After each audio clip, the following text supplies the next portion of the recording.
ओम शांतिर्भवतु। ब्रह्म ज्ञान के सत्संग कार्यक्रम में आप सबका स्वागत है। इस वीडियो में हम निर्वाण शतकम के चौथी श्लोक को बड़ी गहराई से चर्चा करके समझेंगे और स्वाध्याय करेंगे। स्वाध्याय मतलब स्वयं को अध्याय करना।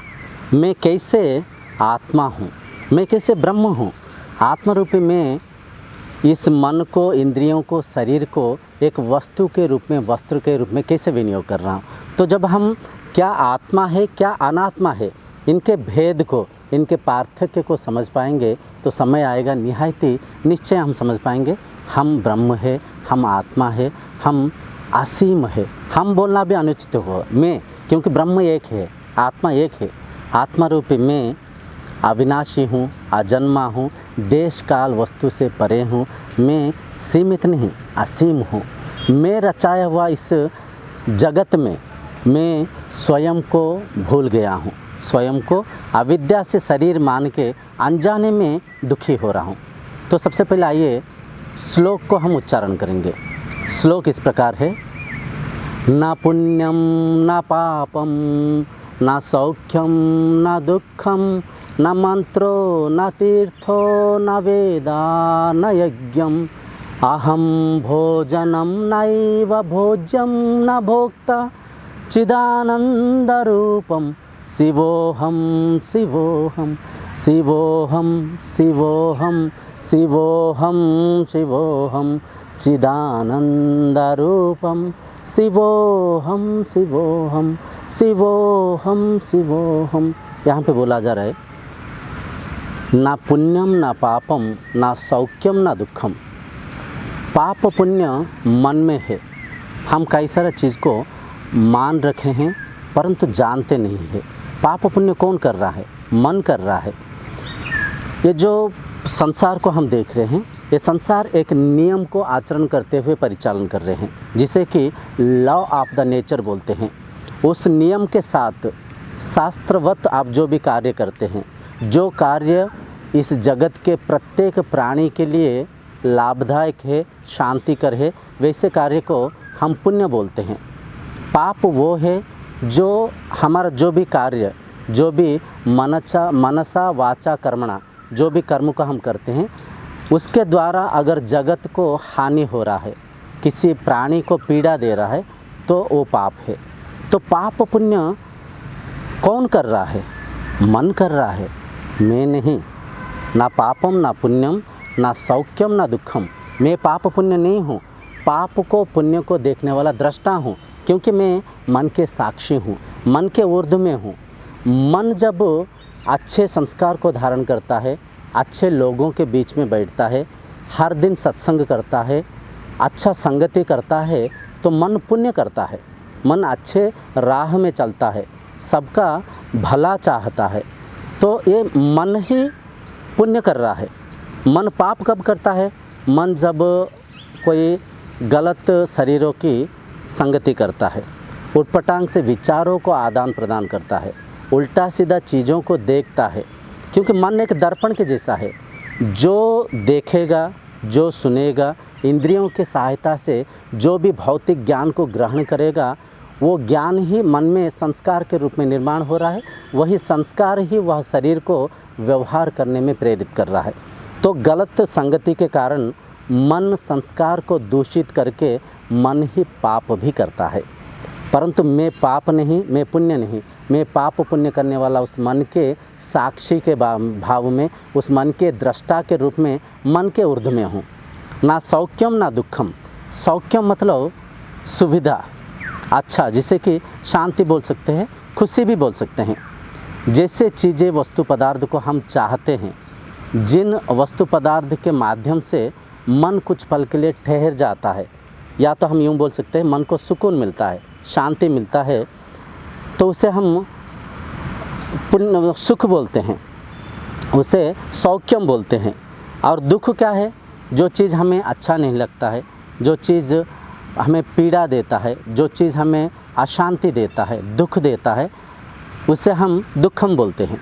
तो दुख भी मन को ही आ रहा है, सुख भी मन को ही आ रहा है, परंतु मैं सुख दुख से परे हूँ, सुख दुख को देखने वाला दृष्टा हूँ।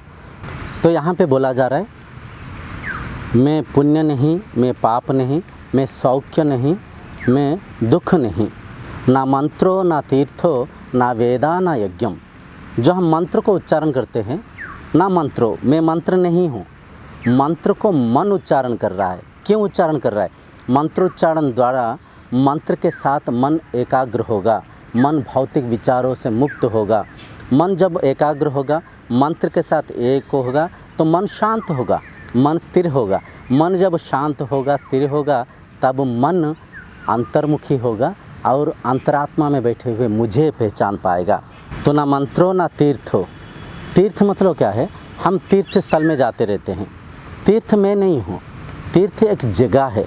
तीर्थ में जब जाएंगे, वहाँ पे साधु संतों के साथ जब आप मिलेंगे, उनके साथ बैठ के जब सत्संग करेंगे, इन गहरी बातों को आप समझ पाएंगे, इस गहरे ज्ञान को आप ग्रहण करेंगे, साधना करेंगे, इंद्रियां मन को नियंत्रण करेंगे, तब जाके मुझे पहचान पाएंगे, अंतरात्मा में बैठे हुए उस ब्रह्म सत्ता को पहचान पाएंगे। तो ना मंत्रो ना तीर्थो।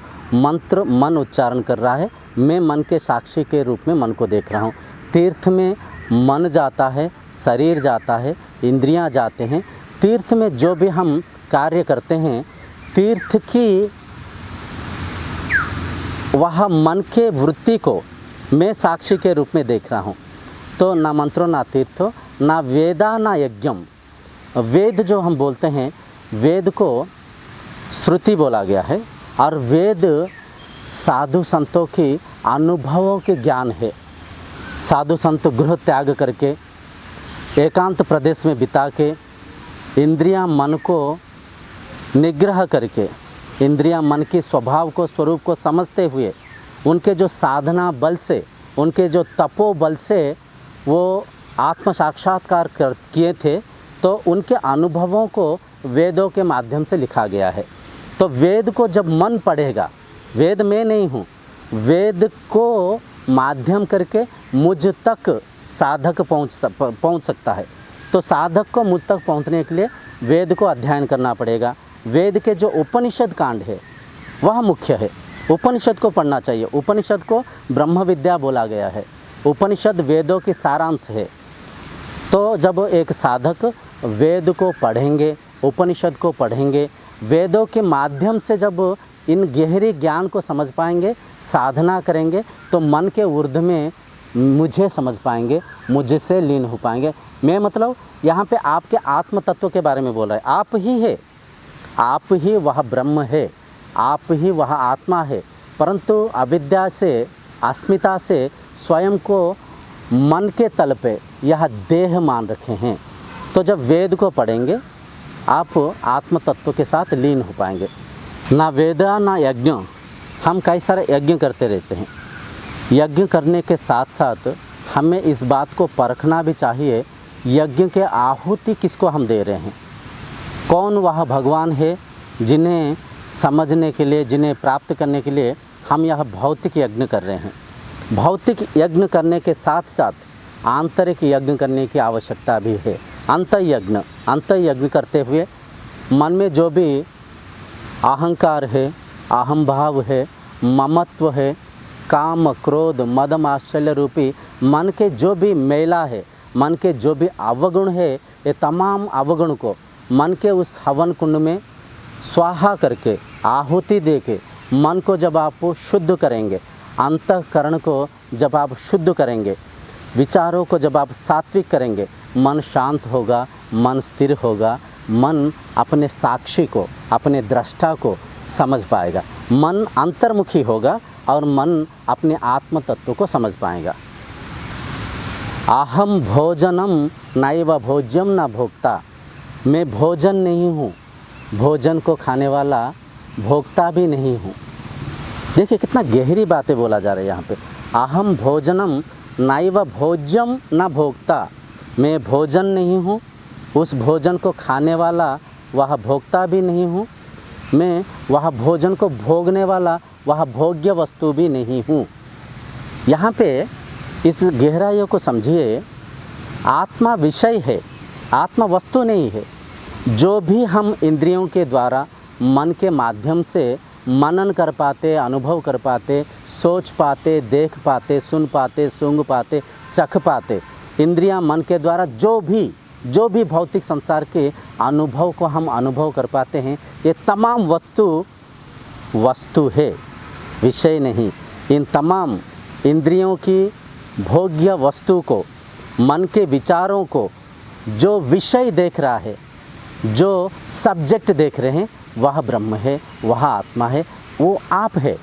तो यहाँ पे अहम भोजनम नैव भोज्यम न भोक्ता, मैं भोजन को खाने वाला वह व्यक्ति और भोजन को भोगने वाला वह मन नहीं हूँ। ये तमाम चीज़ें इंद्रियों के तल पे, मन के तल पे हो रहा है, परंतु मैं इंद्रियां मन के ऊर्ध्व में हूँ।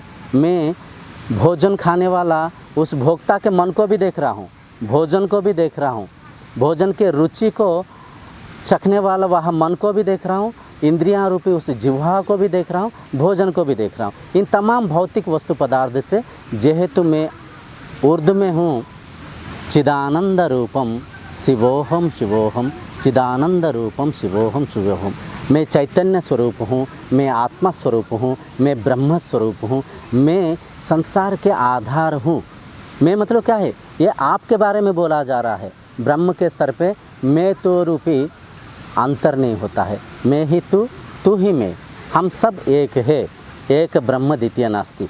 वह एक ब्रह्म शक्ति ही प्रत्येक शरीर के अंदर, प्रत्येक इंद्रियों को अनुभव करने वाला मन के दृष्टा के रूप में, प्रत्येक मन के साक्षी के रूप में, प्रत्येक हृदय की गहराइयों में वह आत्मा आधार के रूप में विद्यमान है। वह ब्रह्म मतलब आप विद्यमान है।